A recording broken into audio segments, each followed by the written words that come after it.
following thoughts, opinions, and outlandish takes from the hosts are for entertainment purposes only. Sometimes we joke. Sometimes we get passionate. Sometimes we get loud. And yes, sometimes we might even get it wrong. But at the end of the day, we're just talking. Don't take us serious. We are trained talkers with zero accountability. Enjoy the show. Heavy as the Head podcast. Here. Yep, we here, baby. We in the building, man. Differently today, man. We got my man Cognac Poppy. Yes, sir. We in the building, man. What's good, man? Hey, sounding good, man. You look like you got a lot of what the fuck is that back there? You got every. You see them J's back there? No. Heavy Jordan, but I got a few back there, man. I got a decent collection. Next Creator Con, dog. We got to get you, man, locked in, dog. Right. What's happening over there, dog? Oh, man. Hey, man, but yeah, I appreciate you tapping in, man. We about to do something, man, a little bit different today with the podcast. Yes, sir. Obviously. And hey, we about to get into these NBA trades real quick, man. Keep it with us, man. We're going to do the Fall Off album. And we're going to get through some of these trades and maybe a little bit of Super Bowl talk. So we get a couple of Super Bowl talk, a couple of Super Bowl MVP picks, over-unders. That's what we're going to talk about, Diggs, man. He the MVP, man. Stephon. Hey, you know it, man. That'd be a crazy story to his year, wouldn't it be? Hey, man. People will go crazy. Hey, man, but let's get into it, man. Anthony Davis, man, just right off the bat. Anthony Davis. Hold on, man. Before we get it, you jump it too quick, man. You know how we do every episode, man. Hey, make sure y'all like, follow, subscribe, share Heavy as a Head podcast, man. If you're at the crib, you know what I'm saying, you got to take a little drink with us. You know how we do, man. Little something. Crown of Clown, you know what I'm saying? Not Crown of Clown, man. Heavy as a Head, the Crown. Hey. Hey, man, somebody got to do it. Let's get to it, man. Go ahead and now get into the topic. Hey, I can go, man. Hey, Anthony Davis. Anthony Davis, man, going up to the Wizards, joining up with your boy Trae Young. What they gave up? Marvin Bagley from the old Piston. Marvin Bagley. Marvin Bagley and Chris Middleton going over to Dallas. And a whole bunch of picks. And they got a lot of picks for them, too. Yeah, they got a lot of picks, man. Trying to re-up and get your boy Cooper Flag some help over there. Cooper Flag and Klay Thompson. Yeah.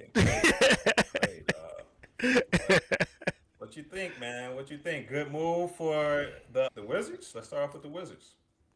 Man, you know, AD can't stay healthy. I don't know. They trying to bank on Trae Young and AD to sell tickets with the trying to get fans there, but because I really don't see him doing nothing, to be honest with you. It's a great move for Dallas. Yeah. Get some inspiring contracts, get them picks, man. They trying to build around a young vets, some young picks around Cooper Flag because he balling out there. Yep. And you still got, when Kyrie come back, he got a couple more years left in him. So they trying to build around Cooper.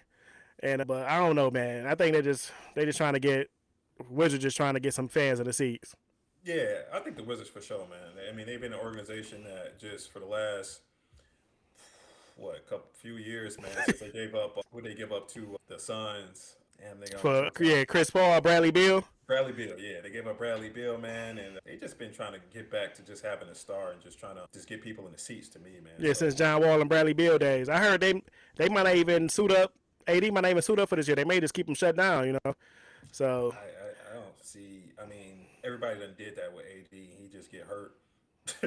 He get hurt regardless, man. So yeah, for the Wizards, man, it's good for them. They get Trae Young, they get some excitement. They got now, and niggas can fill some seats in. Of course, I don't think they winning with that team, but no, heck no. To at least turn the game on and watch them two play together. If they do play this season, you know. Together, yeah, for sure. Hey, they letting AD wear number 23, man. The first time since Jordan was there. The first player to wear it since Jordan. Yeah, man, that's just shit, man. Hey, I hope he don't do it, man. Hey, man. He already said he wear the 23. He already said it. Hey, D'Angelo Russell going over there. That's your boy, man. Ice in his veins. Hey, man. D'Lo barely got any tech with Dallas when he was there again. Yeah, I don't know. I like Hardy, though. I like Jaden Hardy a little bit, man. Yeah, oh, yeah, for sure. But, yeah, man, I think the Wizards, I mean, they mission accomplished. Filling seats, you get Trae Young, somebody to play with, or at least expected to play with and have a run with, but I don't see that making much of a difference for them. Yeah, like I said, if Anthony Davis was healthy, it'll be like I said, a sighting AD and Trae Young pick and roll, lob threats, and deep shooting. But I really don't see them moving nothing. No needle in there. Maybe they probably be squeezing as a 6 seed or something. Maybe. Yeah. But that's about it. And the Mavs, we already see it rebuilding. We already knew what it was. I feel bad for your boy Clay. He left his post and now he out there to drown. But Clay ain't worried about it. He got Meg standing at the crib now. He ain't really worried about what's going on no more. So he just trying to finish out his career, and he got Meg at the crib waiting on him. No, he done won enough titles to where he probably is in a phase where this probably ain't the biggest his play. You know what I mean? He definitely at that point in his career. So. But yeah, they definitely rebuilding, man. It's gonna be a minute before we're talking about the Mavs in any serious way. Of course, yeah. I was just rebuilding. Got picks. They trying to be like, I think they trying to go to OKC route, get all them picks. You know what I'm saying? Yeah. Let me see, man. What else the Bleacher Report got out here, man? Shout out to them, man. We're using their website today to stay on track of these trades, stay on top of these trades. A lot of trades. James Harden to the Cavs, man. Darius Garland to the Clippers, man. Man, I thought it was about time for Garland to get out of there, man. You did? But to the Clippers? Not to the Clippers. I didn't think he was ever going to go to the Clippers, man. But I thought it's time for him to get in a different market, man. And see what he got, to be honest. Him and I think Donovan Mitchell wasn't really clicking together. They wasn't, man. They were supposed to be better than that. They had that one run where you thought they might have did something in the playoffs, but just like Jonathan Mitchell normally do, just didn't come through in the playoffs to me. But it's time for them to try something new. I don't think James Harden is going to change the situation there. But maybe, let me see what else they got with this. I gave up a draft pick for James Harden.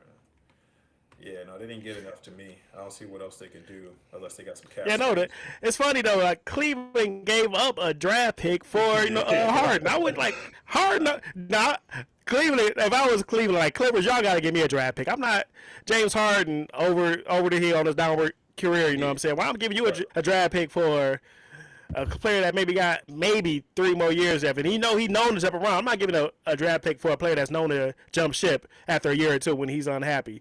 Now he going to a ball dominant team with Donovan Mitchell. So I don't know how that's gonna work. No. James Harden loved to have the ball in his hand. You know what I'm saying? Ball in his hand. Donovan Mitchell liked to play in the screener role. Very similar as far as attack styles going. When Harden wants to go downhill, but I don't see that being a whole lot successful. Like you said, Harden, when he don't feel like he's getting the ball enough, or he just feels like you start getting stagnant. You start not playing hard. Power is standing in the corner. Defense is already suspect, man. That nigga, man. Good luck. Yeah, I don't see it. Like he a good one man player. But I don't see him next to Donovan Mitchell. Like they both need the ball, and like James Harden would dribble the air out the ball for 20 seconds and try to swing it to somebody to shoot it. But Darius Garland is not the type of player I'm sorry, not Darius Garland. Donovan Mitchell is not a corner standing player. You know what I'm saying? He don't stand in the corner wait for the ball. So I don't see how this is gonna work. To be honest with you, I think that's a bad trade in my opinion. I wouldn't have gave up a pick. It would have been like an even swap, or y'all got to send me a pick along with James Harden. I'm not sending Garland over. I know Garland got his health issues. He haven't been really healthy, but I'm not doing that. No. I wouldn't either, man. But I mean, to them, it's a change. They did need to make a change. Don't get me wrong, but I just don't know if James Harden.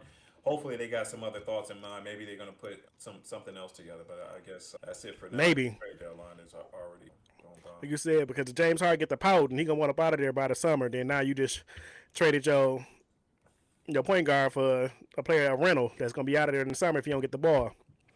That's it, man. Let me see what else we got, man. Shit, Jaren Jackson. Let's talk about. You can talk about. Yeah, that's all right. We're gonna say let's do it, Jaren Jackson. I want to do the Golden State, but let's talk about Jaren Jackson. Let's get the Triple J out of there. They got him out of Memphis. Damn. They got motherfucking Kyle Anderson. I like Walter Clayton Jr. I think he got some. He needs some. I like slow mo. He needs some experience, but no, Kyle Anderson. Yeah, he's slow mo for sure. Slow mo. Yeah. Clayton Jr., I like him, man. I think he can mature a little bit, and it might be something down the line. But Jaren Jackson to me is a phenomenal player. A phenomenal player, but for some reason, like, we won a defensive player of the year, and then after that, his motor, I don't know, like, he fouled out the game easily.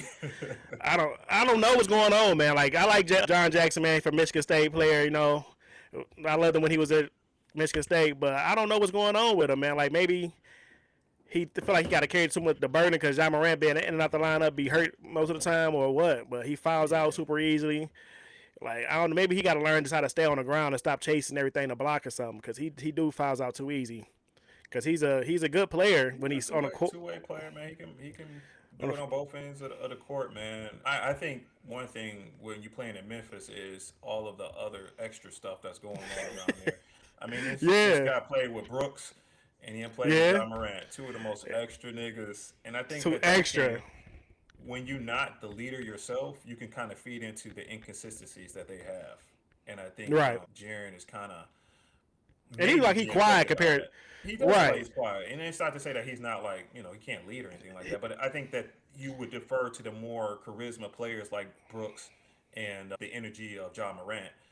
And those guys are just up and down. And I think that that's where his focus sometimes seems like it's going up and down with those guys. And hopefully he gets on a team, over at Utah and just tries to lock in, man. Maybe that's where he can be a little bit more consistent on that. There's really no distractions out there in Utah. I was just about to say that. I ain't want to do him like that. But hey, no distractions out there in Utah. You should be just focus on hooping. Nothing out there for you. Locked in out there. For real. Locked in for sure, man. And I'm kind of wondering, like, what Utah doing when they getting like John Jackson? I feel like is they trying to go all in, or because they got that boy marketing over there, so they probably help him out in the front court with John Jackson. Very versatile, but it's hard to say, man, what they trying to go for over there. They got more moves that they have to make, obviously, to be a contender. But I do like the marketing dude, and I do like marketing, on the same team together. That's gonna be a good front court for sure. A good front court, something that teams gonna have to figure out how to deal with. But I do like that combination. We'll see how it play out, because I honestly like Darius Garland and Donovan Mitchell when it first. Yeah, I like that too. I like the combination, but then after seeing it play out, I'm like, that shit. And the good thing with the marketing and John Jay, they both stretches. You know what I'm saying? They both can spread the floor. So that's pretty good. They can handle. They can bring the ball down court. So it's probably gonna be just a spaced open offense they can run up there. No, for sure. And they both play hard, man. They both play hard. They're not just like shooters. You know what I mean? Like they like them niggas ball. So. All right, man. Let's hold on, wait. Before we go, I feel like what I'm saying, like Grizzlies just selling the house now. Before we switch over, you see, Morant really didn't get traded, so you think they're gonna, he comes to his whole antics and stuff off the court. You think that's the reason why he didn't get traded, or they think the asking price was too high for him? Asking price. What I hear is the asking price was too high. I heard they was looking at the Heat and a couple other teams, and people was just like. From what it sounds like, it's just too much baggage that comes with him. The injuries, the off the court stuff. Yeah, you might get some stretches of phenomenal play. Let's talk about the Warriors and trading Jonathan Kuminga to Atlanta Hawks. Here go your boy, man. Here go your boy. Oh shit, big fella. Chris KP. Porzingis, man. Yep. Finally made his way to your boys. Your niggas got a center outside of Andrew Bogut. No, we had Zaza. Don't do. We had Zaza. We had JaVale McGee, man. Come on, man. We had Boogie Cousins. Come on. Didn't he get hurt? Yeah. We had Boogie. We had Zaza. We had James Wiseman. Wiseman was a bomb. We won a championship with JaVale McGee, man. We won a championship with Wiseman. No, it was Zaza and JaVale McGee. And Kyle Looney. Don't forget about Big Loon. Looney was the better one of all of them. Don't forget about Loon, man. On Looney, he was the best one out there. He got the most minutes, and he was hustling. He had a 20 rebound game in the playoffs, man, on our last championship. Loon was better than all them niggas, man. All them niggas name. That's Loon, man. No, but yeah, man. I finally got quote unquote real center, at least a big man that can A stretch, stretch five. Yeah. We got old man Al Horford right now. He balling too, but we got old man Al Horford. Yeah, but we got like Hey, man, KP. these your boys. This cognac boys, y'all. Buddy Hield gone. Yeah, he Kaminga, can. that nigga was riding the bench for so much, man. Now he out of there. Yeah, it was good. It's time for him to go to a different team, see what he could do. I guess because he didn't fit in with the offense. Like I know the Golden State fans probably gonna kill me, but I feel like he didn't fit in. Like I feel like his IQ was low. Kaminga, yes, man. He'd have had an IQ. He'd have had a move. His bag wasn't deep. He had like this dribble, drive to the basket, and try to spin. He didn't really space the floor. Like Golden State, like a motion offense. They like passing, spacing, and he really didn't. He like the ball get to him, he's stopping. The ball stopped. So he didn't fit the offense. So they kind of moved him on. Like Moody's still there because he know how to swing the ball. He can shoot, and Kaminga really couldn't scoot. He just super athletic, but he just didn't fit. So they got. I feel you on that. Yeah, he didn't seem like he was consistently playing within the system. Right, he could go get 20 and stuff like that. Where he was 20 and he was kind of playing within the system, but then you can tell his natural tendency is to get the ball, but to get out of my way, I'm gonna do my thing. Like he get 20, but it's not a win at 20. You know what I'm saying? Like he don't look aggressive. Sometimes it looked like he was thinking too much about the system. Like, okay, I'm supposed to pass the ball to the point where he not even being aggressive when it's time for him to be aggressive. Right, and he getting cooked on defense, and he too athletic to be getting cooked on defense and not grabbing at least about 6 rebounds. He was a better defender than that too. Yes, I feel like if he was being a better defender and grab boards, he could have been like an Andre Iguodala. But you know what I'm saying, his IQ wasn't up that high. You know what I'm saying? Long like that, athletic like that, I thought he would be more of a force on the defensive side. Yeah. Again, I just feel like when you say IQ, I kind of feel like he just was a step slower. Like he was processing all it. Like it feels like he's just like thinking about what. Instead of just doing stuff instinctively, he's just like thinking a lot, and that's what it felt like. Like maybe he put too much onto him, or maybe he's just a slow process. You know, I mean, like when you out there, you start thinking now, you getting backdoor cut. You thinking like, I should make this move. Then you do something now, you airballing a shot. Just, you gotta be within the flow of the game. You get out there and start thinking too much, it kind of takes you out the game and messes you up. Yeah, that's what I thought happened to him, man. But what about Buddy Hield? Buddy Hield couldn't hit the side of the basketball rim when he was with us. I thought he was gonna be a good replacement for Clay when Clay was gone. Like, okay, we got Buddy. Buddy can shoot real good. He ain't Clay, but he could shoot. But after what, he lost his shooting touch. I don't know, man. He out there in the Bay Area doing whatever. He really couldn't shoot no more. Before he came over there, he was shooting lights out, man. Yeah, I know he was up there. The question has to be asked. Clay kind of got it back over in the Warriors, right? He was shooting bad towards with the Mavericks. He was shooting bad towards the end of his Warrior stint. Yeah. But he kind of got it back with the Mavs. Buddy Hield was not for real. He started off in a slump. Now he's serviceable. You don't have to put him Let's be real. Don't do Clay, man. Don't do Clay. Clay, he ain't balling. Clay, my dog. I think you're trying to put him to like where he used to be at. He not that. Like, I ain't trying to say that, but he was in like the teens. It came up a little bit, but he kind of finding his footing. So maybe a little bit. Yeah, I think I'm saying though, Buddy Hield was shooting that bitch. High percentage before he came to the Warriors. So you thinking it's a Warrior system? It's a Warrior system. That's what you trying to say? Trying to defer that bitch to Curry all the time, man. Like, what's going on? No, the thing is, so you want anybody can shoot on the Warriors. They let Gary Payton shoot threes. You know what I'm saying? And Draymond, they let anybody shoot a three. If you open, you can shoot it. So it's a 3-point talking conversation. But he shoot threes though. He shoot threes. He made 1/4 three last night. They let anybody shoot threes. So it's not like he didn't have the green light. Anybody got the green light on Golden State. Anybody can shoot. You know what I'm saying? So he just wasn't hitting it. He just he had no he did have a green light. No, that nigga come out the game. That nigga shoot one shot. You up out of there. You know it too. That nigga shoot that bitch. Kirby looking at him like, I told you not to shoot, nigga. Yeah, because that nigga get the ball and don't swing the ball. Kirby commit a passes to kick. Kaminga, Kirby. Hey, Curry be coming around that curl because they doing the Curry come around that curl. He open, Kaminga drive into the basket, like and miss Curry open in the corner. That's why he mad at it. Come sit down, man. Nigga, you ain't doing the offense right. You ain't fitting in. You want to do your own thing, man. So. All right, but look at it like this though. Is that messing up other shooters though? Because like that might have impacted Kaminga, but Buddy Hield was shooting that bitch before he came over to the Warriors. So come on. No, man. I don't think, man. The offensive system holding back players on the Warriors. Other players, no, I think. No, I don't think so. Cause look, Otto Porter came there and looked good. You know what I'm saying when he won his ring. So some players just I don't know. Some players just fit in. I'm talking about right now. Some players just look good. Some people don't, man. I don't know. Like you got thoughts. I like to play for that system because if I go in, Clay fell off towards the end. Clay was having a tough time. How about look at this? Look at Jordan Poole. Jordan Poole looked like the next coming of Curry playing with Golden State. Now that nigga went to the Wizards and Pelicans, and the Pelicans, that nigga fell out the rotation. That nigga on the bench now. So I'm saying, like, it worked good for Jordan Poole. He was just, sparking the pan. He was just, flashing the pan. he just had his moment, and then I think the money and the fame and all the other stuff just kind of.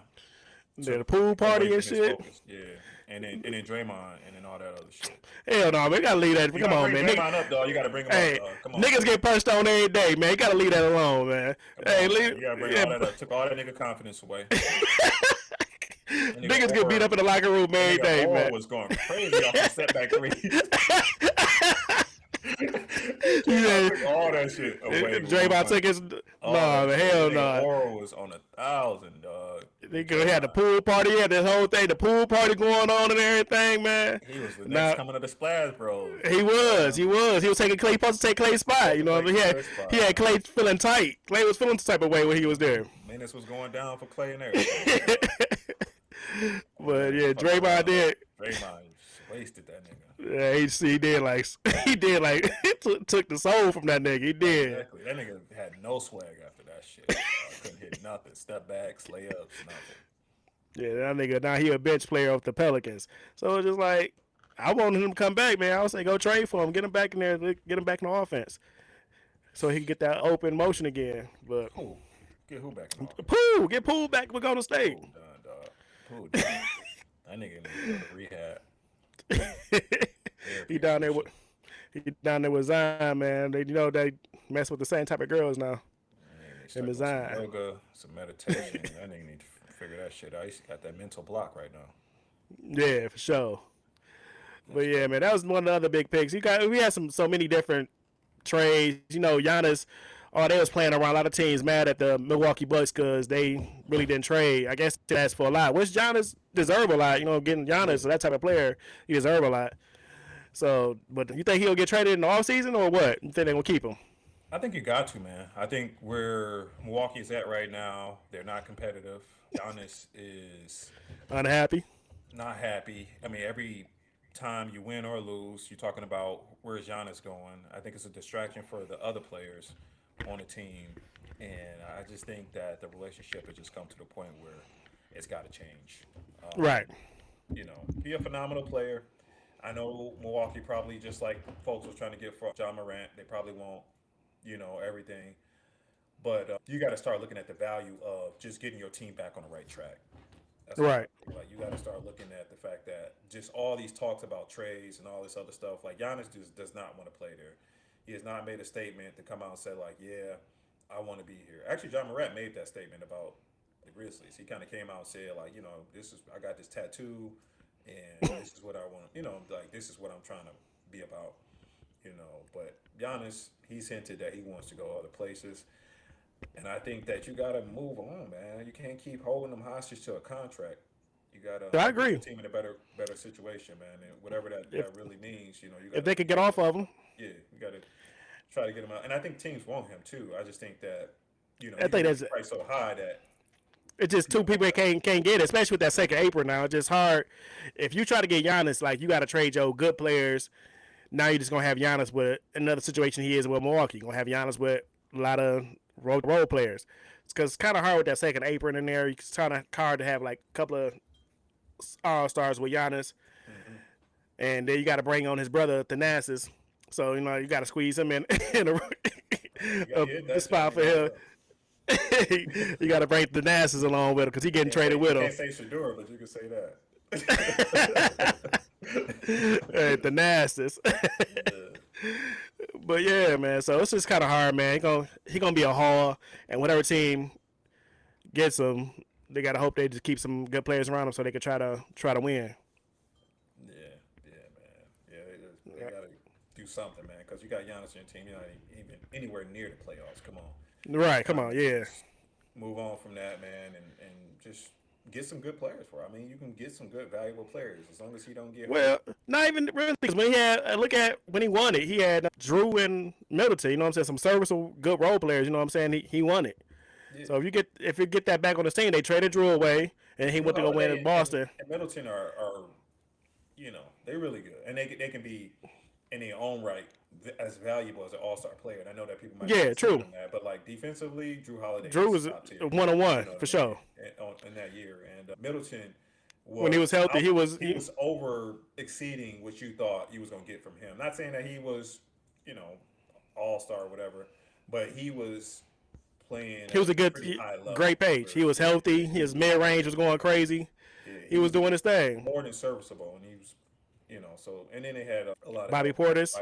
Yeah, was balling. So, but yeah, I mean, you got to start building a team, man. And Giannis obviously doesn't want to be a part of that. So you can't win with somebody that's not trying to be a part of it. Yeah, especially when he see the writing on the wall. Front office really ain't doing nothing. They brought Dame literally, and he really didn't fit. You brought an offensive player and lost the defense. Yeah. So it's really hard, So yeah, no, it is, man. It is, man. What you think about the talks with the Lakers, man? Since we on trades and stuff, they didn't trade nobody, but I'm hearing they got Luke Kennard. Yeah. I mean something like significant, I guess. Kennard, they got Kennard. I don't consider that to be anything big splash. They got a shooter though. Yeah, they got a shooter to help out. Yeah. I really don't see it making a big move. They really couldn't do nothing. They got LeBron on that big contract. They got Luka. They got Austin Reeves. So they really couldn't do nothing. You know what I'm saying? They got Rui. So they really couldn't do nothing. They kind of, like I said, the second apron got teams hands high now. Like back then with Golden State, they could spend how much? Because Lakers are a powerhouse team. That type of team would spend anything to win. Just same with Boston and Golden State was. Those guys, they could just, but now, Golden State took advantage of that. They could go over and. But now that second apron kind of.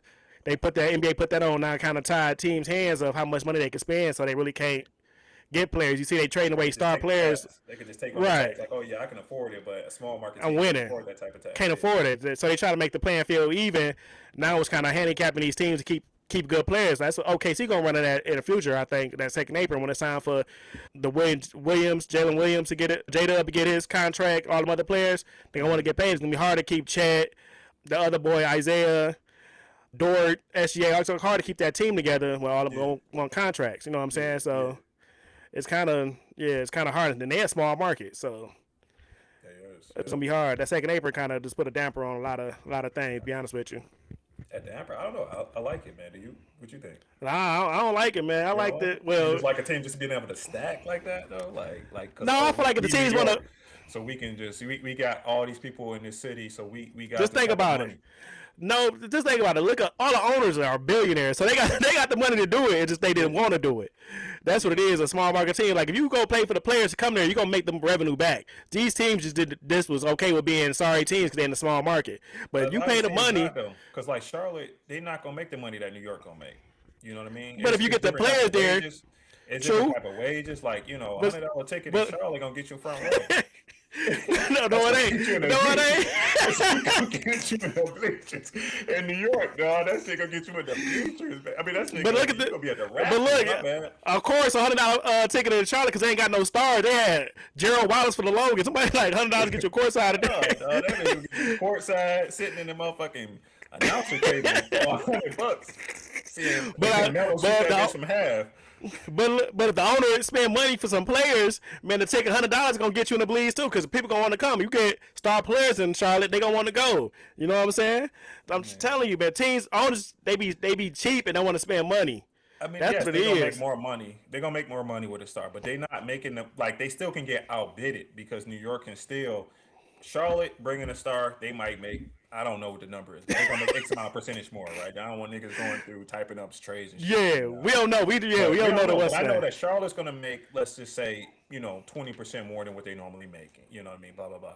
But New York or somebody like that, their 20% more than what they normally make is millions more than Charlotte. Like, and how they can afford that tax on top of that. And how they can sell it too. Like you come here, you get all these endorsements. You in a bigger market, you get it. Right. The more eyes on you, get a door. You go to Charlotte, you ain't getting as much. You ain't getting endorsements. Yeah. Like, even if my contract is less than where I'm going to Charlotte for, the deals and stuff that I can do, and even the lifestyle that I can live in the Miami. Yeah, that's what it is. It's a lifestyle. Nobody want to be in. No disrespect to Charlotte, but no disrespect. We is no disrespect to Charlotte though. But let's go back to Utah though. Let's go back to Utah. Utah, like just being up there, being in Utah. Like if I was a star, Utah could throw the book at me, and I'm not going to Utah because I don't want to live in Utah. Yeah. There's nothing to do there. Yeah. You know what I'm saying? It's like nothing to do there. Yeah. Sure. Be up there chilling with the Mormons and stuff. I don't want to do that. So it's like, yeah. So New York is just more appealing, even though it's cold and stuff. But it's just a city of bright lights. You know, you could go out, the nightlife, the money, the advertising, the commercials you could do. Utah ain't giving you no commercials like that. You ain't getting that. Not at all. So, not at all. So I do agree with that. You're right. Let me take it back. Yes, the whole endorsements, marketing, and everything you could get from. Yeah, it's a hell of an advantage, man. And for many of these big championships, remember when everybody stacked up on the Lakers when Karl Malone went there, Kane was there, Kobe Bryant, Shaq was already there. All them niggas just randomly just go to a team. Because they can pay for them. Yep. Miami did it when they stacked up their team, man. Boston did it, and it's just like these niggas not really on the team, but like all of a sudden they be like, oh yeah, we can just get all this for a couple of years. We'll pay the tax, but we'll win titles like that. What I mean? But small market teams couldn't do that. Teams like the Pistons, they had to win it with the grind out style. You know what I mean? They did. They couldn't pay them. Overspend or anything like that, man. So like, I like it because now teams have to be a little bit more strategic. You can't just have the big money. Is Detroit considered a small market team? Yeah. I don't think so. They is?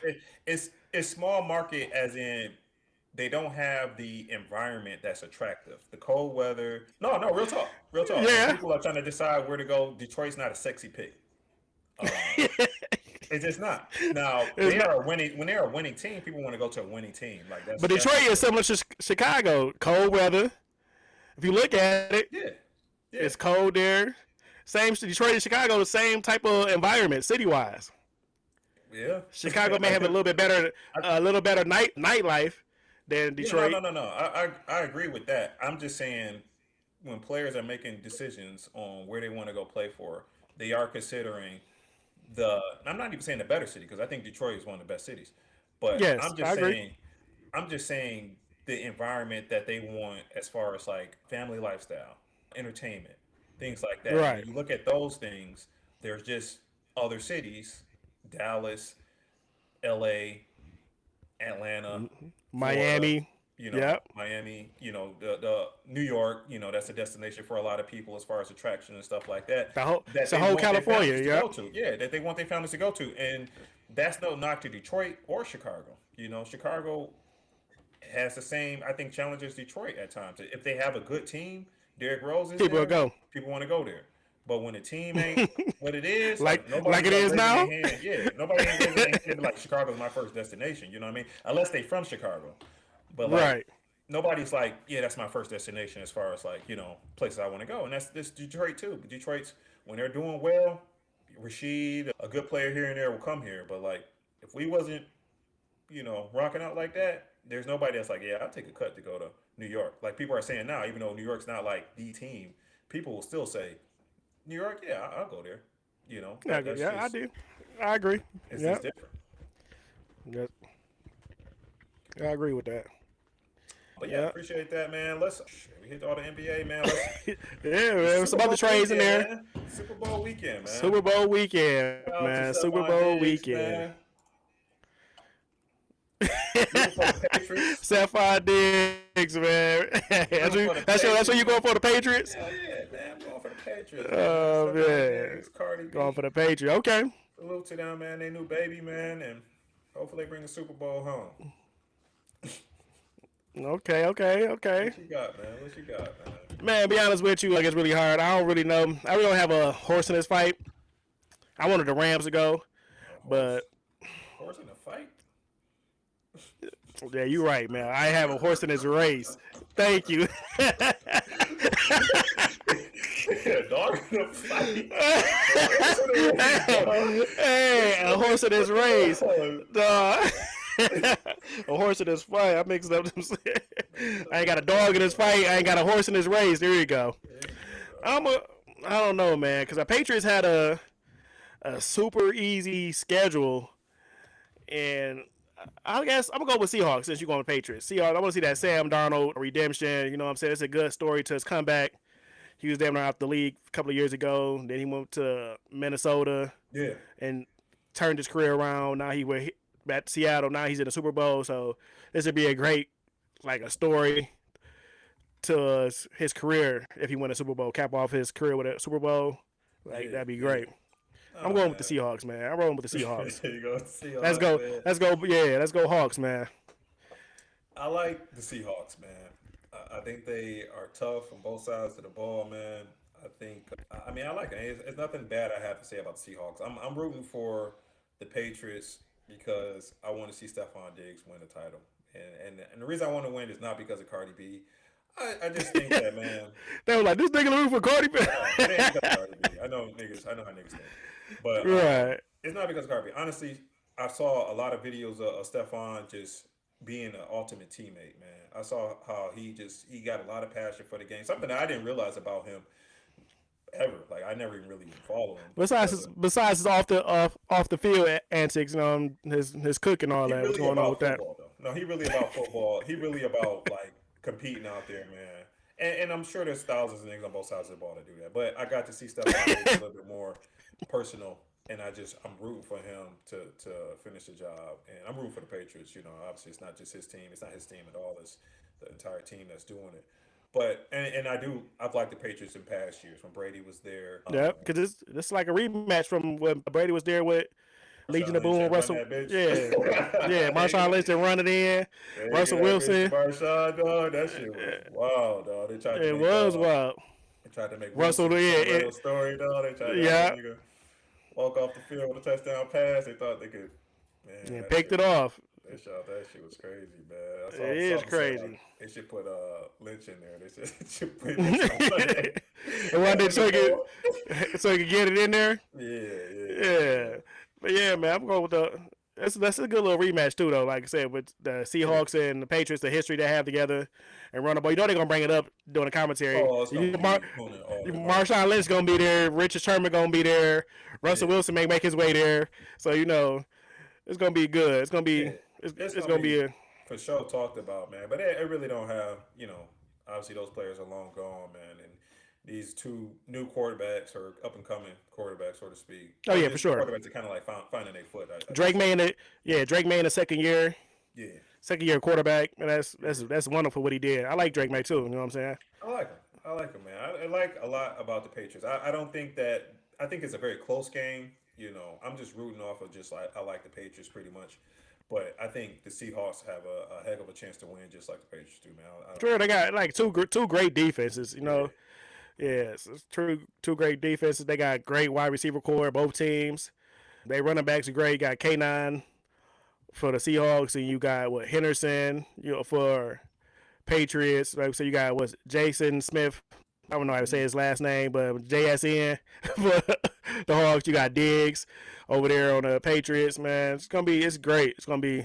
So my dad. It's gonna be great.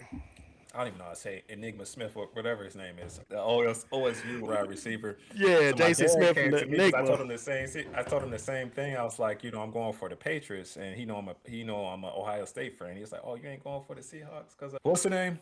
And I was like, damn, you made me think hard about this shit. Like, I really do like the way he ball out, man. He was on my fantasy team too. Who? He was backing up the points. Jason Enigma Smith. Oh yeah, he was on your fantasy team. But yeah, they nigga cooked me because I don't know what the fucking nigga name is.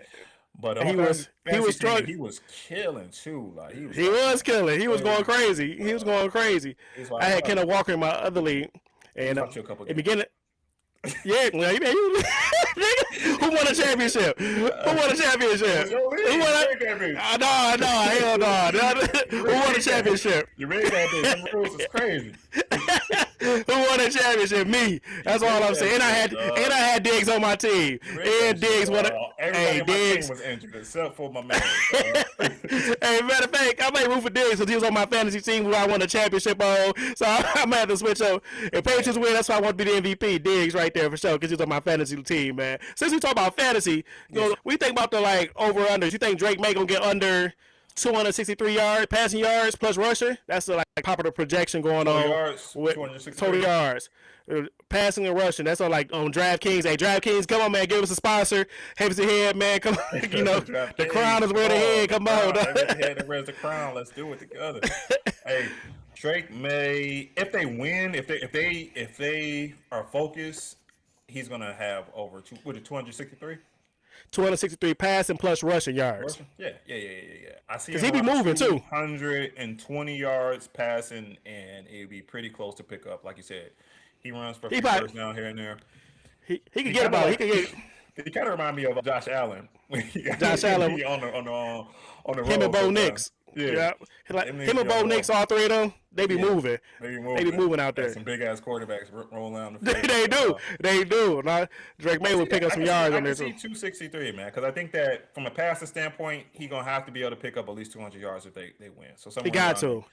And then I can see him picking up the rest on the ground. So yeah, I think I would take that. You got. He gonna have to do both too, because like Seattle's defense is just, it's a tough defense. So he gonna have to do both. He gonna have to get out that pocket and run too. So he gonna pick up some big gains off breakdown defense and coverage and stuff. He gonna get out that pocket for sure. I think that's gonna come early. Actually, I think the rush early because will be there. Yeah, I mean they're gonna zero on the running back, so he gonna have to get out that pocket and to open the things up for his passion. Yep.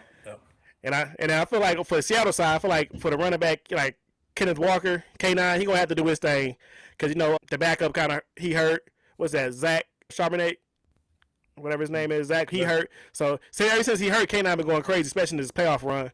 So I feel like he gonna have to do his thing on the ground too. Probably gonna get.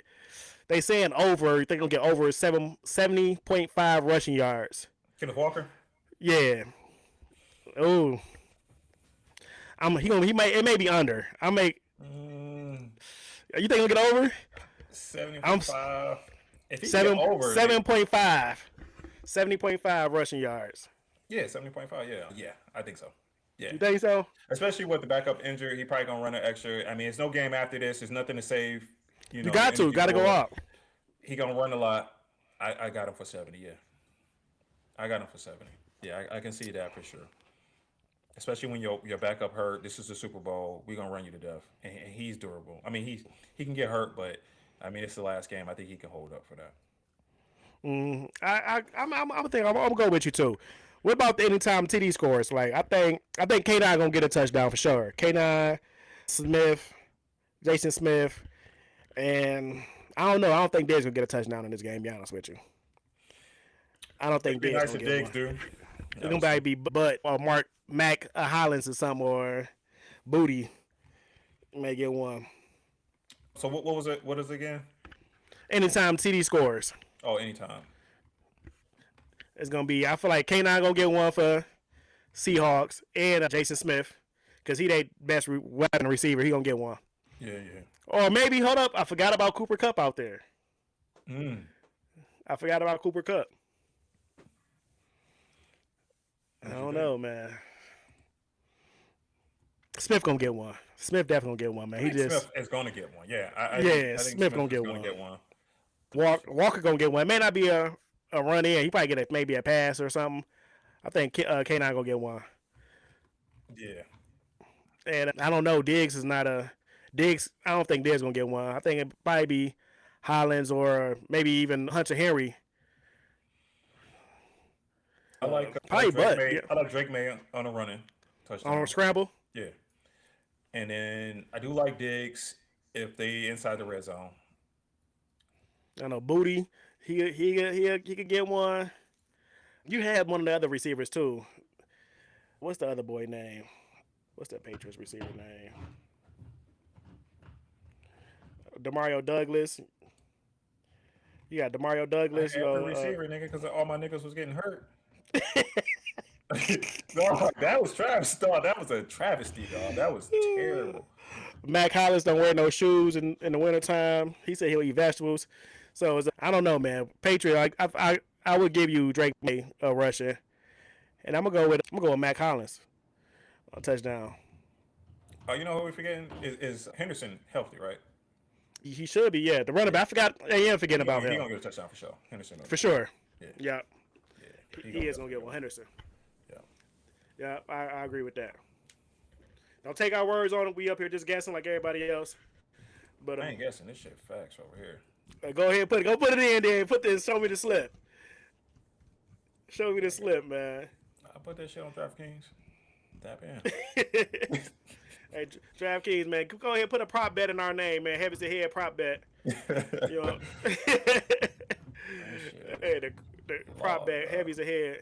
Hell yeah. Anytime touchdown scores. We're going with Walker, Smith, Hollins, Drake May, and who else you say? Henderson. That's our. Hell yeah. Yep. Put it in. Sam Donald gonna throw an INT, interception. I think they both gonna throw an interception. I think they both are. I think so too. It's gonna be a good game though, man. Yeah. What's the foods you gotta have for the Super Bowl? We're gonna talk about Super Bowl foods real quick. What kind of food you think? Yeah, that should be with the Super Bowl. The spread. I can't wait to eat myself, man. Whoa! Whoa. Oh, there you go. Hey yo! I can't wait to eat myself. Hey yo, man, what's going on with that? Keep on repeating. But go ahead, man. Go ahead. Can't wait to eat. Damn. What's the food spread for? You think the food like wings, hot wings, For pizza? sure, What you y'all? gotta have the wings, man. You gotta have some flavor on the wings too. You can't have the basic boys. You gotta have some sort of chips and dip. You know what I mean? You gotta hit something major on that. I mean, then you can go a little bit crazy. Get the subs and all the 6-inch subs. I know you about to try to go crazy. No, I ain't gonna say that, man. You can get the full on. You can, but yeah, you gotta kind of hit that, and then what else can you do with the Super Bowl, man? I know people get crazy; they get the grill out and shit like that. But no, I think the wings is a staple. I think there's wings, pizza, chips and dips. Pizza, yep, pizza. Throw that in there. Gotta get your drinks, man. Gotta have the Hell drinks. yeah. You gotta have beer too, man. You can't just have drinking wine and shit. You gotta drink some. Yeah, you gotta have the beer, man. So be there. Make sure y'all catch all the Super Bowl commercials and stuff. And y'all catching that Bad Bunny halftime performance. You know, Trump and them having their own little thing. I heard their own little halftime performance going on during a Bad Bunny show performance. At a different place or what? A different place, yeah. Streaming on. Yeah, you ain't see that? They go the Trump and them having their own little halftime show. Like Kid Rock and them gonna be there, and a whole bunch of different artists gonna be doing their own thing. Rock, baby. Yeah. I ain't giving Kid Rock no shout out. I ain't giving Kid Rock no shout out, man. Hell no, I don't care. Hell no. No, we ain't giving them a shout out. Forget that. No shout out. Take that back. No shout out to Kid Rock. Yeah, all right. Hell yeah. Shout out back, man. I guess something went over Kid Rock. I don't follow Kid Rock, so I don't know what's up with that nigga. So yeah, man. Let us know, man. Let us know, y'all, if our prop bet hit or we got close or we was wrong. Don't bet. Don't use it. Hey, gamble responsible. Don't put your house up for sale trying to make a millions off of it. So, man, that's it, man. Let's go to the J. Cole album, man. Let's talk about some J. Cole, Cold World. Man, Cold World, man. Shit lukewarm. Man, Cold World, the fall off. Shit lukewarm. Oh, damn. What you giving the album? 1 out of 10, what you giving 5 mics in the source? Do we get 5 mics for this, man? What are you getting? What Cole getting for this, man? Can we pull the album up before you jump into your Yeah, I was asking. I can say what you giving them. I can wait till you pull it up. What you giving? You giving Cole? Can we get Cole on Yeah. the you want to do the rating and shit? Man. Oh, we getting Cole 5 mics? I'm giving that nigga no 5 mics.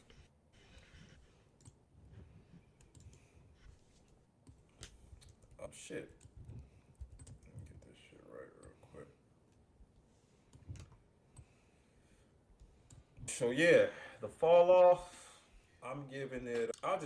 First I want to, before I even give it a grade, I want to just say shout out to J. Cole for putting together a 2 disc album, and pretty solid. Both album, both CDs or disc was it was well put together.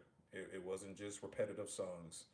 He showed diverse talent. I mean, one time he was rapping like Drake. One time he was rapping like, I know he's not trying to rap like these guys, but just in the same kind of similar style or different sort of style than what he normally would rap.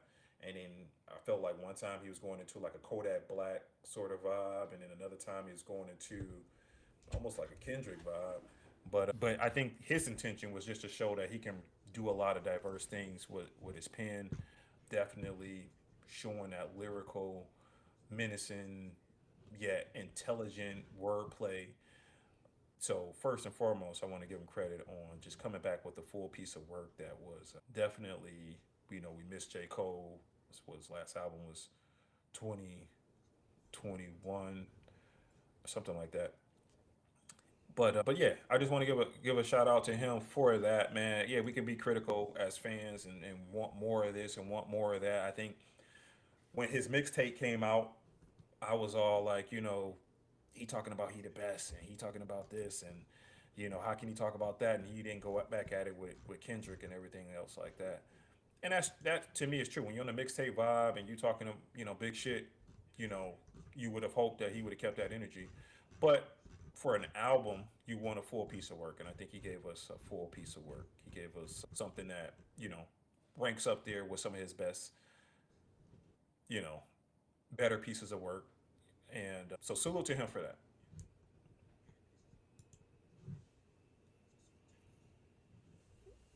Right, I definitely agree with that for sure.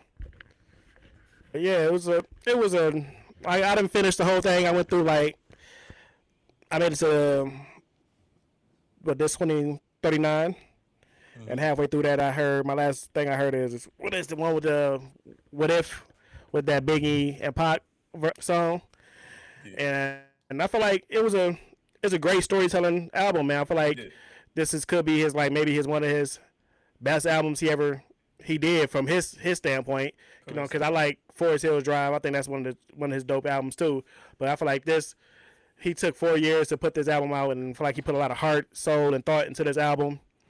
And it's like overall, like you said, from as a listener, it's a great album. You know what I'm saying? Like everybody got their thoughts on it. Think he probably should address the whole Drake and Kendrick, whatever, or he should address the backing out of the beef, or stop the under underdog stuff. Yeah, But I feel like he really don't need to. Like this album gonna address everything. I feel like he don't need to do that. Like when you talk about that mixtape, I feel like we got tired of hearing the whole underdog thing. Like, woe was me, mm-hmm. I'm from the Ville, people sleeping on me. But I feel like this one, like, hey, I'm here. Like, hey, this I'm gonna give y'all a little bit of everything. I'm gonna give y'all the bounce stuff. I'm gonna give y'all the storytelling. Mm-hmm. I'm gonna give y'all the normal code stuff. I feel like he gave everything in this project right here. It was pretty dope, man. Like I said, I give it. I'm gonna give it. I'm gonna give it. I don't know. I don't want to. I give it five mics. If you're going off the source, Yeah, right? I give something it five to think mics. about, man. Just give I'm it giving what five you think. We mics. ain't doing 5 mics. We're doing crowns. We're doing crowns. I'm gonna give it. I give him 5 crowns. There we go. I give him Okay. 5 crowns, man. All right. This All a right. yeah. I give him 5 crowns, man. Yeah. I like it. I do like it Uh, for his type of music. Like, you know what I'm saying? Like people ain't might not like it because they don't want to hear the type of stuff, but 5 crowns for sure. okay. I'm gonna give him. I'm gonna give him 4. And this is right now, right? Because like you haven't even listened to the whole thing. I've listened to the whole thing maybe 1.5 times because I went back and listened to it again. But we're setting up for everything. So man, it just came out today. I have listened to everything. I'm gonna give it 4 star. I mean 4 crowns. I think it is one of his better works. There's a lot of songs, and so there's some ups and downs, right? And that's just what happens when you put out a double disc album. I still like, for me, KOD, what is it, Cold World, one of those. I think it's Cold World or the Warm Up. I'm trying to think of which one it might be, but I still like a couple albums of J. Cole's ahead of this. Clearly, to me, like clearly ahead of this. I think this is in that second tier of good out because he's got other good albums, of course, but I think this is in that maybe that second tier of good albums. I'll listen to it again. Maybe I'll put it in that top tier, but like to me, this is right below some of his best work. So I'm giving it 4 crowns out of 5. So you think what was that one? The one after Forest Hill Drive? That was his best album? What was the album after Forest Hill Drive? KOD? Yeah, KOD was after. KOD, you think that's better? Mm. Yeah. I put Forest Hill Drive over KOD. Okay. And Forest Hill Drive, I think, is for your. Oh, wait, am I thinking of the right? Nah, I didn't have that one up there. That one was actually. Forest Hill Drive was in 2014, so the one after that was For Your Eyes Only. Yeah, For Your. That's Eyes. just like For Your Eyes Only was just like was that a? Yeah. Yeah, it was For Your Eyes Only, and then it was KOD. Yeah. For Your Eyes Only. That's only got a couple of songs on that. Yeah, I wouldn't put that one Yeah. in my top albums, but for me, the top tier is, if I'm thinking of it correctly, is KOD and Cold World. I don't know why I keep thinking of Cold World or the Warm Up, but like one of those albums was like top tier to me. I'll do Forest Hill Drive. Then man, I put Fall Off, then KOD. Well, like I said, maybe I'm probably putting Fall Off to like high. I gotta listen to it a couple more times to give it a better rank. But right now, I'll put Forest Hill Drive. Then I put KOD. You're right, KOD. Fall Off still a question mark, but it's somewhere gonna be between either before KOD. Mm-hmm. When I'm done with it, I think it's probably before because it's. Yeah. I don't know because he got some hits in there like that. It is like who the fuck with it? Who the fuck? That shit fire, man. He got some dope tracks on there, especially that whole song with that Tupac and Biggie. It's definitely deserving, man. It's definitely deserving. Like I said, I haven't I haven't dissected it, so to speak. Like I couldn't tell you every bar. I can give you the vibes and everything like that in my head. It's kind of some bars that I haven't memorized or anything like that, but definitely flow was on point. Definitely wordplay was there. I mean, he did everything. He did everything J. Cole has ever done. You know what I mean? And he did it when the pressure is on for him to deliver a really good album, right? When he really the pressure was on to not really fall off, and he didn't fall off. That's first and foremost. Again, right. For me and my assessment of the mixtape he put out, it was more like, you're giving us mixtape battle rap type. Still, yeah. But yeah, you just backed out of a battle, so it was hard to. I would have much rather had this album come out first, and then I know you're not trying to get back at niggas. I know that you're just putting out good music, right? But that felt like, I'm subliminally hitting shots that I'm still better than these guys, but yet you didn't and still didn't acknowledge or try to, go at the beef part. So it's just that was like, okay, just fall back from that to me. And if you're gonna do music, then do music, but don't give us this lyrical, mastermind, but battle rap type lyrical rap mastermind, but then don't give us that, on the grandest of stages. So right on one of the J. Cole songs I want to talk about is that what is it called? I Love Her Again. Like it's that similar to that Common song. I used to love her about the song Letters to Hip Hop. Mm-hmm. And he got that line in there talking about. Now when it comes to love, jealousy will often creep. That type of games is why 2 of my homies started a beef. To both of them, she said, "You're the best I ever had." And the whole time, that bitch was saying that type of shit to me. So it's like, that type of the love for the game got them 2 dudes type beefing, which is agreed. They both thought they was the best rapper. Mm-hmm. They both thought, Kendrick thought he should be up there at the top with Drake. Drake thought he was number 1. Cole even, you know what I'm saying? All of them thought they was number 1s, you know what I'm saying? So, and that is the reason why they started the beef. So that was a little dope how you put that in that song. Yeah, I love her again, because like And that song is so funny because like when I listen to that song, I'm steady thinking about a chick. I'm steady thinking about like like, you talking about some girl because he the way he played it out, right? Like yeah, it He had this whole did. meaning behind it of like yeah, this could be really your relationship with a real chick, but also if I'm putting this as these guys that looking at me and talking to me this way, but then they go to the other person and saying the same thing, got caught up in that, and that's just funny that It I looked was. at it. And also, I don't know if you also caught, like he said, I went to New York chasing her. Then when she got there, she packed her bags and moved into the Yeah, A. Because yeah. how New York was, when rap was always in New York then, now the A took over. Like South got something to say type stuff. So she went to the A, and they said that she down there twerking and snapping her fingers, that whole snap music. Them I feel like he chains and them did that, niggas. like, yeah, like how he did that, played on that was so dope. And he said It now she was. get the mumble, now she get the mumbling, like how the rap now is mumbling. I'm like, Yep. this nigga, dog, he Yep. killing it with the Yep. how Uh-uh. how he Yeah. doing that now. He said she got a rap, got a BBL and all this other stuff. Like he was, Yep. no, I like how he played off that whole as a female, and it could be a female. If you listen to it, you think he's talking about a girl, Yeah. but he talking about rap. Same way how I Tupac love that. on Yeah. Me and My That's Girlfriend. that's a very good point to make, dog. Because like as I'm listening to you break that down, like I didn't fully get that from that song when I first listened to it. Like I said, I went to the top level, which was he's talking about a chick. And then in some of that, I kind of felt like it was something different. Like I did feel like it's a little bit about somebody in rap, but I didn't feel like it was about the rap game. But like then now you kind of brought it full circle in my eyes. Like yeah, I can see the whole going down to Atlanta, the mumble rap. Yeah, that was pretty Yeah, sick. man, how he did it, That's man. that's Let's give it that's another great. listen. That's so That's great. it was. I was like, man, this boy is spitting on Yeah, this boy. yeah, Like, yeah. no, No, this he whole was. And storytelling. then the other one we both talked about was the one where he kind of went backwards from his where he was at now to going back into let's just say all the way back. I don't want to tell the whole story if you haven't listened to it, but like at the end of it, he's kind of like a Nas thing where he's going in reverse and kind of telling his life, The and then whole he's going backwards back rapper. into the Yeah, game that and was then back up dope. into heaven. That was dope, because it didn't feel like the whole Nas, saying words backwards and everything like that, where you just knew he was going backwards and it was still dope as hell. But like it was just him rapping, but he was kind of taking you through scenes, and you're like, oh, he's taking us, back in time through his life and everything Yeah, like that. that was dope, man.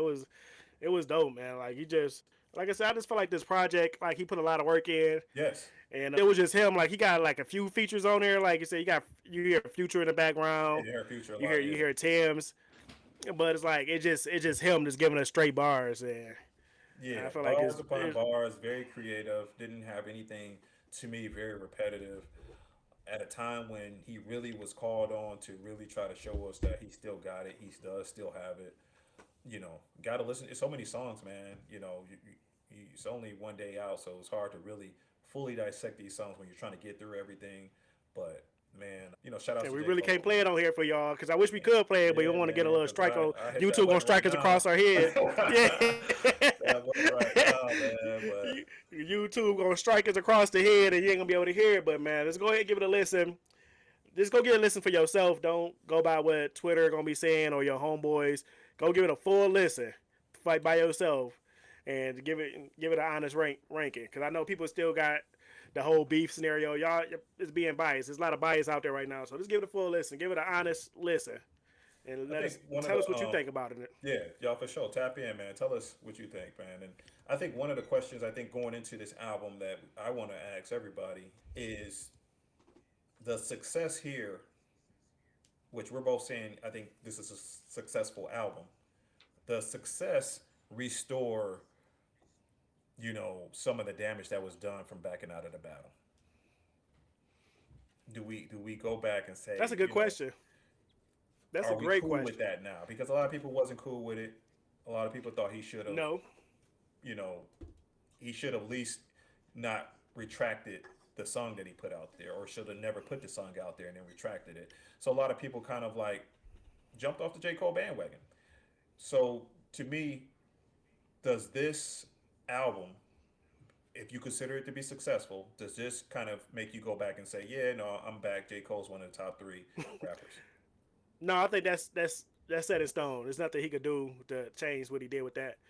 But also can, like maybe people say like J. Cole he's still that top dog, even though he did what he did, backed out that battle.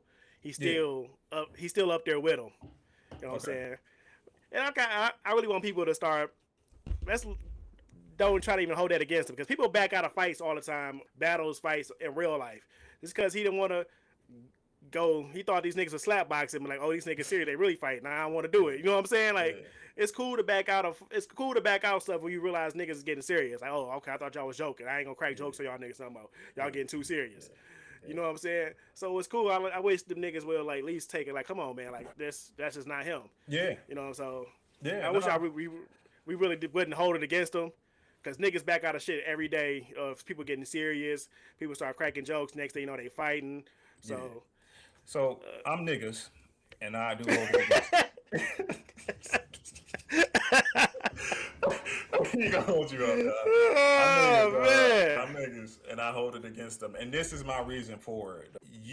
I get niggas back out of fights. A lot of niggas that back out of them fights, I ain't gonna say a lot of them because some of the niggas do start this shit and then they back out like, oh, the nigga's serious. I was just trying to roast. And the niggas then back out like, you know what I mean? Oh, that nigga for real, you know? And they back out. But in this case, J. Cole, to me, he thought it was a friendly fade. He's trying to instigate the whole Big Three thing by how he raps. You know what I mean? When you in the rap game and you talking about you better than this and you better than that, and you and you get your name into that category, and you constantly say like even his mixtape, he's constantly saying my bars are this and that. Go ahead. True. But my bad, cut you off. But the rap game is like the NBA game now. Everybody's friends. I can see that back in the 90s. Niggas like when you say that shit, you got to be like, all right, be serious, nigga. Now we ain't cool like y'all think. We niggas really beefing. But now the NBA is just like everybody cool. Everybody on everybody features. Yep. So now it's like, okay, we can take a little shots at, but we just having fun. We just joshing. So that's how I look at it. So everybody is buddies, but then Kendrick Lamar is like Kobe Bryant. You know what I mean? Like that nigga don't give a fuck about all that shit. So you keep talking like you the top dog. When you see Kobe Bryant, you're going to have to see Kobe Bryant. He not playing buddy ball. You know what I mean? That's just Kendrick Lamar is not that dude to play around with. So you keep going around the court like they trying to win titles. They trying to be the best. They trying to be the GOAT.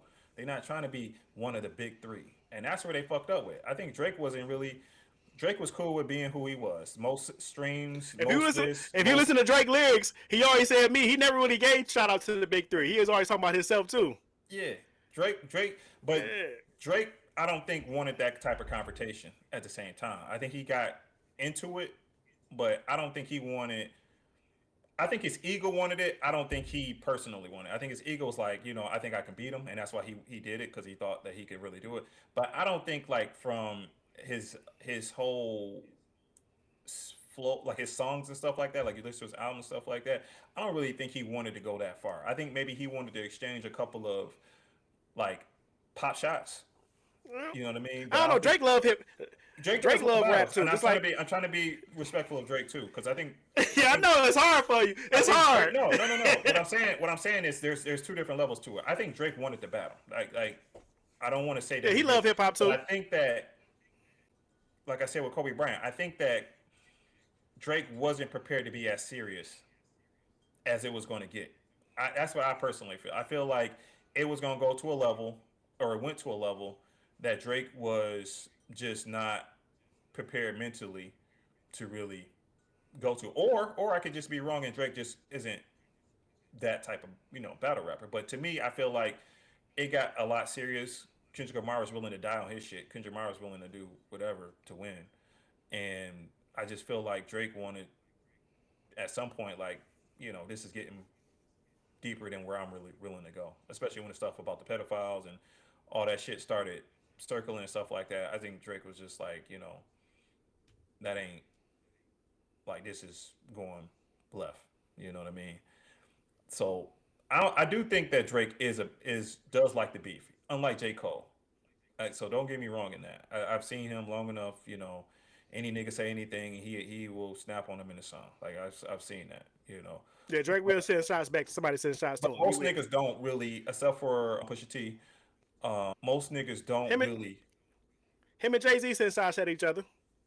But this is what I'm about. Listen to what I'm about to say. Most niggas really don't go that in depth with him. Like look at Meek Mill. Right. Most niggas, like I said, besides Pusha T, nobody really has like beef. Notably, besides beef, like substantial songs. Like Jay-Z said little things here and there. And Drake likes to do that. Drake's like to say little pop shots. He did the same thing with Kanye.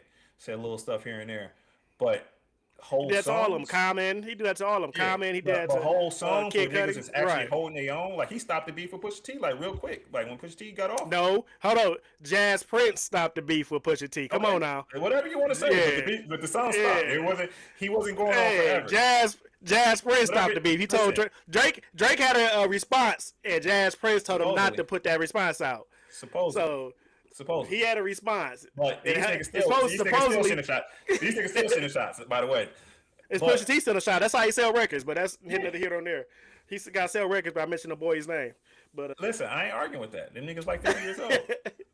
But what I'm trying to say is, look, yeah, Drake will entertain battles, but again, we talking about different degrees. Like, remember when Big Sean and and Kendrick Lamar was sending them shots at Big Sean?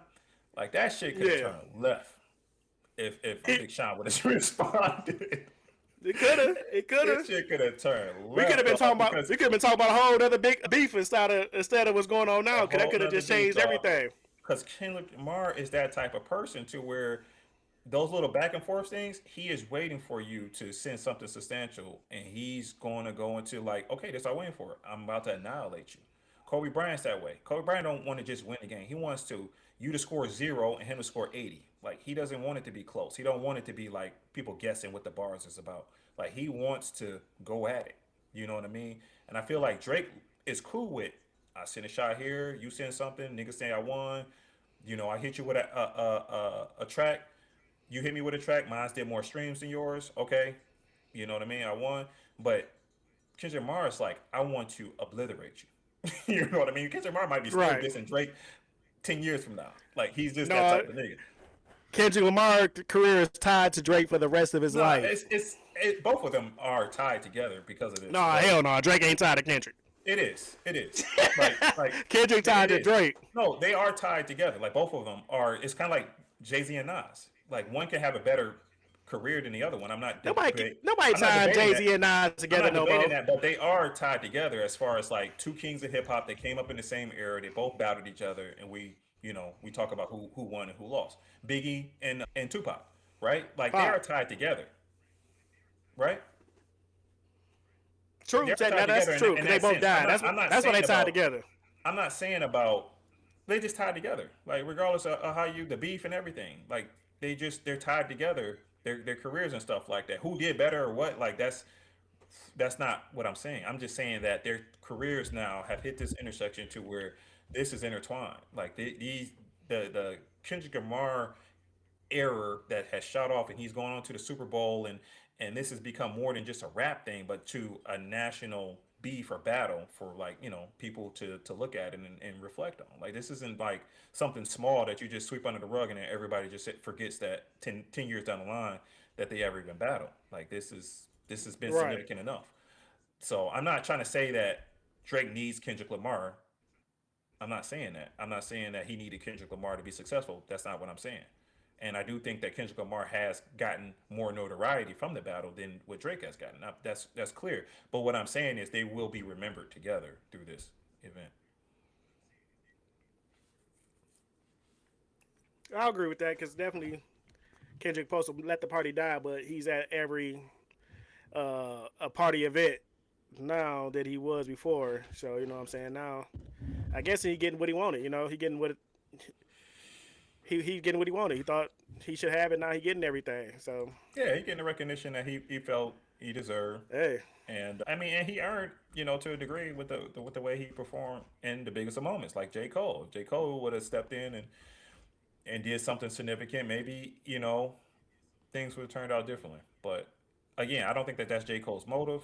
And I think this is, more in J. Cole's lane to put out good music. And yeah, I agree with that. This is Lane. This is J. Cole Lane, storyteller. yeah.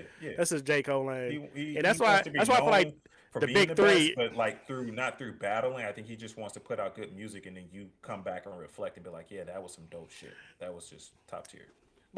And I feel like look at the big three. Everybody got their own lane. You know what I'm saying? J. Cole got a storytelling. Drake got the party rap pop. Yeah, That lane. Pop And Kendrick culture, got his Black Power for the culture West stuff. Like Coast. everybody got their own create. Everybody got their own lane, and it's perfect for them. So it's like they kind of fit that nice little pie of a circle. Like Drake got his lane, Kendrick got his lane, and Cole got his lane. All of them can kind of venture in each other's lane, but they perfected their own craft in their own lane. But yeah, they have really mastered their own side of it, so to speak. And when you try to venture into, I think any of them trying to venture into the other one, they have. I just think that they can do it. Yeah, they all do it. They the best at what they do. You know what I'm saying? Like they just best. Drake good at making party music, girls music.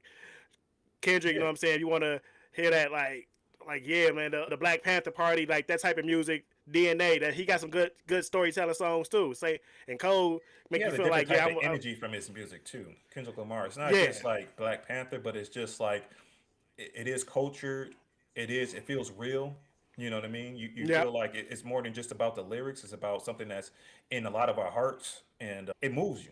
You know what I mean? The stories and stuff, the way he tells the stories, the way he delivers. It does. Yeah. It's something that you want to say yourself. Like, you know what I mean? Like the way he says it is creative enough. Got the energy in his flows and stuff, like how Pac used to have his energy in his flows. I like that about Kendrick. Yeah. And like I said, Cold World that the bars are so complex. And I think, go ahead with J. Cole. And like Cold World just got that whole backpack flow comment. Just that, like, I'm the best with these dudes, but I'm still coming off like the backpack. I'm still pulling myself from the dirt, bootstraps, a humble beginning type rapper. Yeah. And a lot of people need that too. A lot of people need that type of rap, just somebody who keep on getting knocked back down. They can listen to Cole, like, because he keep on bringing himself back up. Yeah. So it's like, I'm always self-doubting myself. That's like Cole, like that self-doubt rap. Like I'm doubting myself. I am the best, but I'm keep on second guessing myself. Because I remember when he first he wasn't even getting any. He wasn't able to put an album out. He was signed with Jay and them, but he wasn't like I don't know what. Jay kept on, he just didn't get an album. Jay didn't like his what's name. Yeah. Jay was telling him to keep on trying. But I think that kind of like sticks with him, I kind of is his persona, like these niggas trying to hold me back and shit, you know what I mean? Like, come on, man, let the boy out. But yeah, man, they got different styles, man, and it's great to appreciate their music. And like I said, man, I appreciate the album that he put out, man. Just it's very talented, something that we're gonna be listening to for a long time. I want to go to how do you think it would do? As far as like charting and everything like that. I know everybody. I'm not even a numbers person. I'd be the last person to try to tell you like I even care about the Billboard charts and all that other shit about Spotify stream and show. I'm not that person, but I know people that's listening to the podcast is probably caring about it. So I just gotta ask, like, do you think I think Don't Be Dumb did pretty good coming out this year? What do you think? What Don't Be Dumb? How many streams did that get? He gonna beat that for sure. He gonna beat Don't Be Dumb. Let's do first week. It did an equivalent of 123,000 units in the first week for the Billboard, and it debuted at number 1. He gonna beat that for sure. He gonna be in the 200,000, 250,000 first week. I think so. 250,000 first week. I think he outdoes the 123,000. The only thing differently is that J. Cole seems to be trying to reduce like the marketing. Like he's not. I don't think he's really heavy into putting a lot behind. Because some rappers don't need to do that though. You know what I'm saying? Yeah. Like ASAP need to do that. Cole, Drake, Kendrick don't need to do that. For sure, it's like a Escalade. Escalade don't need to market. We don't need to market. Sure. When we drive. The only reason I say that is I feel like if he did, I would feel very confident about 2 to 3. But like with him not being as much of a social media personality, where he not doing all these other things that other people are doing, like a Drake or whatever, and he don't have that Riri or that figure that's on the side of him kind of pumping the album. I feel like, but he had a decent rollout because he had that mixtape come out. He had a decent rollout. I do think the mixtape is a helpful piece of this because I do think it got a lot of buzz coming. He did show, flashes of some good things, and I do think that that's going to help him. I do see 200, 250. I probably would have went higher. You think so? I would have went higher, but no, I think you're about right. I think we're looking at 200 sort of first week. Yeah, number 1 on the Billboard. He's gonna get number 1. He's gonna get number 1 spot. Yeah, it's gonna be number 1 on the Billboard. Yeah, it's gonna be number 1 on the Billboards. I mean, it's a Super Bowl weekend. Kendrick did the last Super Bowl, so a lot of talk about, oh, J. Cole coming out with an album this year, and how y'all think about it. I think a lot of people are gonna be talking about that for the Super Bowl party. They might be playing it for the Super Bowl party that they having. So I think all of that carries it to a 200 Yeah, I agree. plus week. Yeah. I agree, man. Shout out to J. Cole, man. Shout out to the follow. Give it a listen. Give it a listen, man. I want to. Go ahead. I want to talk. Go ahead. What you about to say? No, go ahead. I want to talk about. I don't know if you've seen it. You seen it because it was in our thread. That Lil Russell. You ready to switch topics? Yeah, I'm good. Just real quick. No, we tapped in on the J. Cole stuff. We good. Yeah, that Lil Russell signing with Roc Nation. What you think about that, man? I know where everybody going. I know that his whole, His whole persona is, independent, right? He's Mr. Independent, and he gonna build that machine himself. And I think I haven't learned enough about the deal, so I will say that. Yeah. Supposedly, we don't know. He Yeah. owns all of his masters, and I didn't. Okay, that's what I said. Source, but I did see that in his statement that he made. I think he said that he owned all his masters. I'm trying to pull it up now to see where that statement. Yeah, that's what I was worried about too. So much stuff just be flying out that you don't know who made that, who said it or what. But right, I you don't thought know I what's real or heard not. him say that he still owns his masters. To me, you can still say you're independent. You can't say you're independent, but you can still say that you're sticking to your vision of ownership and independence.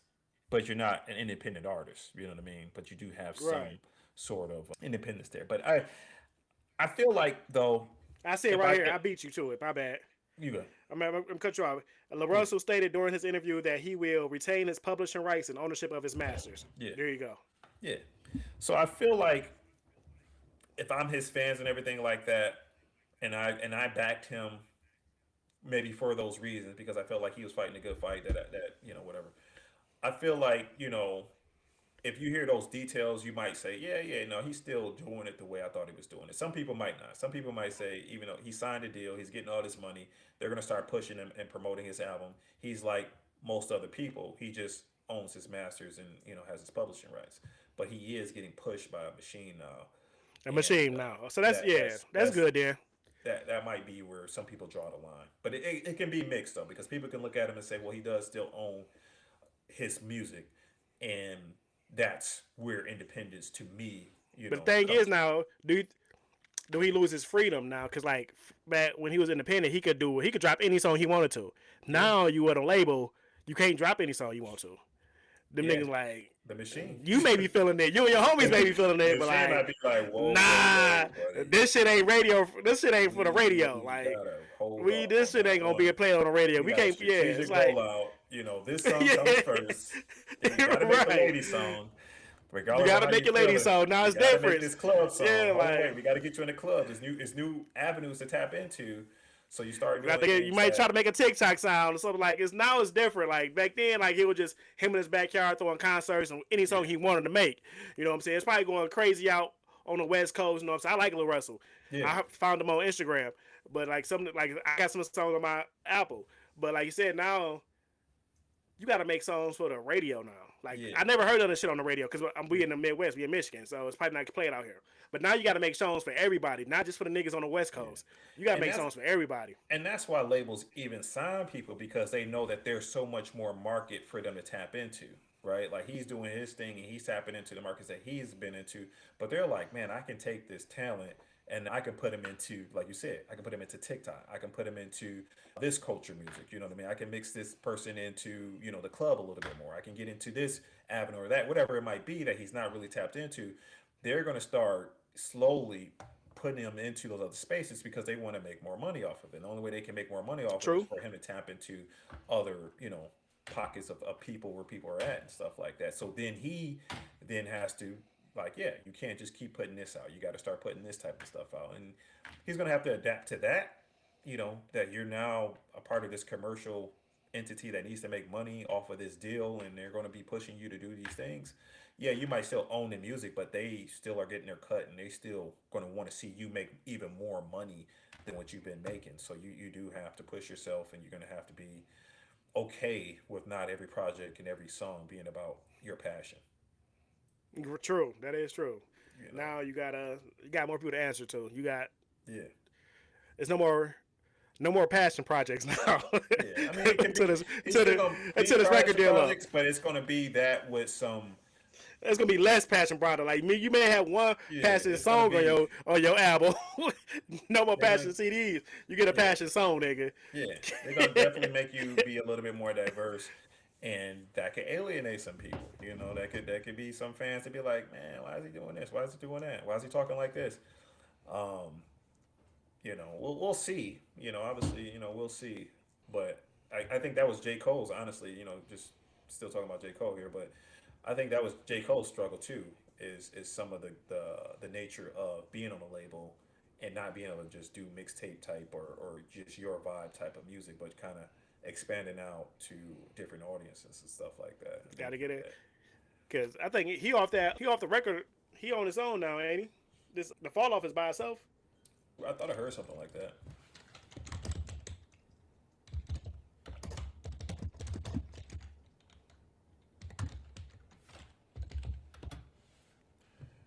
Fall off is a 7 album. J. Cole through Dreamville it's through Dreamville and Interscope, so no, it's not completely independent. Okay. It's a partnership with Interscope. So it's basically, so you're not with Roc Nation no more, but it's through it's probably his label, but it's probably like distributed through Interscope, like Something they probably like just that. pushing it. Yeah. Yeah. So he's not, so that's okay.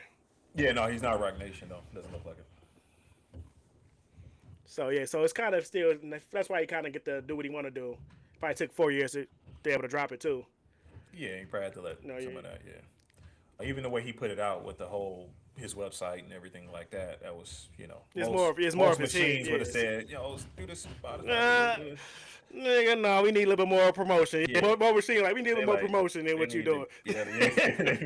But and they can do that when he on his own. So yeah, your own, you can do it the way you want to. So all right, man. We gonna see, man. We gonna see how Lil Russell do. Hopefully everything works out for him. I like him as an artist. He got some dope songs, man. I like his whole little backyard concerts he did. It was a bunch of dope vibes for sure. Yeah, I just I'm interested in seeing the Iceman album. I know we can laugh. And the Iceman on the way, baby. But like, I am interested in seeing when Drake finally does come out.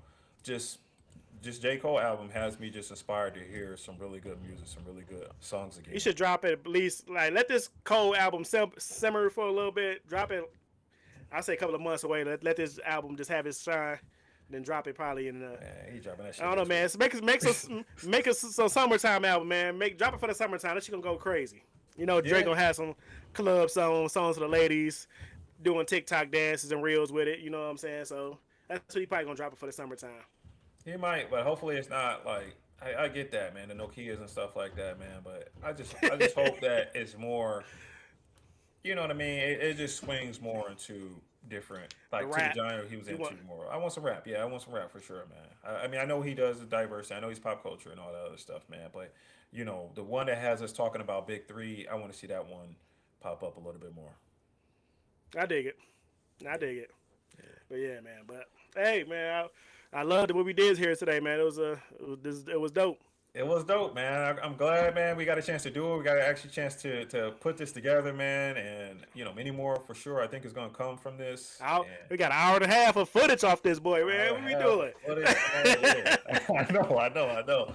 It's gonna be good though, man. But hey, y'all, thanks for tuning in. Heaviest to Head. Thanks for rocking with us. Thanks for rocking with us, man. We got to tap in on the fall off, NFL, Super Bowl, and all these crazy trade talks, man. Like, follow, subscribe. Heaviest to Head that wears the crown. Hey, we out. Peace. Peace.